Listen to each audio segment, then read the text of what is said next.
So wouldn't you know it, no sooner do I finish my lecture on proofreading when I come along an important topic when it comes to self-editing my own work.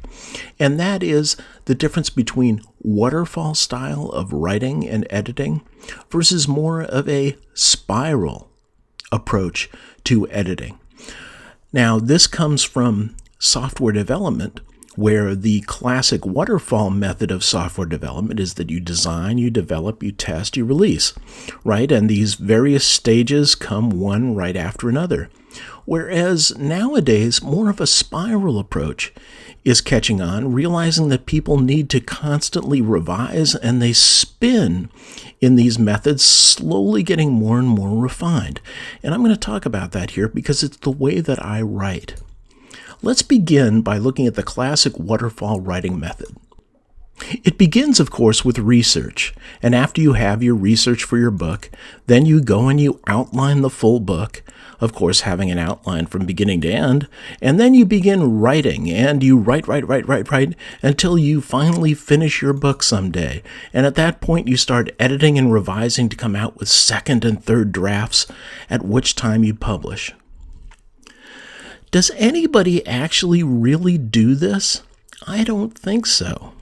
A more realistic view of how the writing process works is this: the spiral writing method, and it's what I use. Basically, what it means is that you're constantly slipping between outlining, writing, editing, revising, to research, to outlining. The point is that you want to constantly revise and go into this cycle. You're never going to have everything together.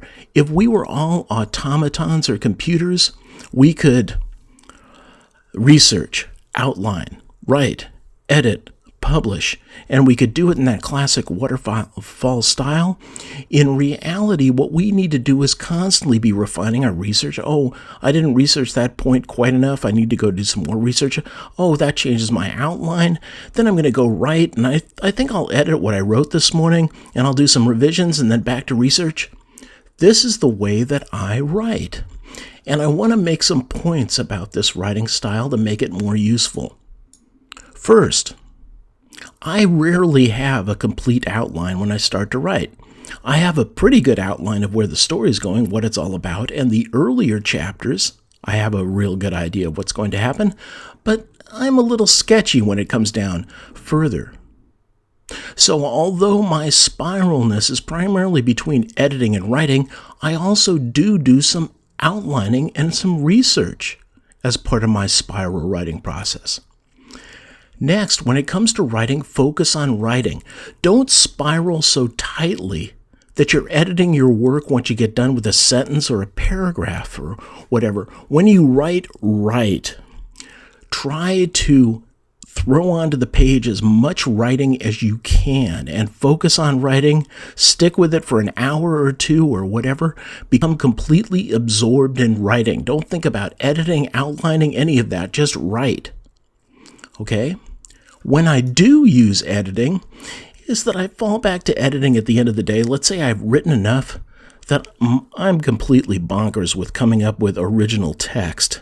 However, I don't want to quit for the day, so I can throw myself into editing and go back and edit what I've written that day. And I often start my day with editing to get my motor running. So this is two ways to kind of spiral on editing and writing. When you write, focus on writing. Get as much writing done as you can. But then spiral in. Do some editing. Don't wait until you're done with your entire manuscript to edit, just because that's what Waterfall says you should do, and you hear people talking about first and third revisions. I don't know what revision I've got at any time because I'm constantly spiraling in editing. And by the time that I'm done with my first draft, it's in pretty good shape because I've spiraled to editing. This is a more reasonable way to write, in my opinion. And I wanted to throw this in for you before we got away from proofreading and how to write and self-edit your work. I hope this helps, and I'll see you in the next lecture.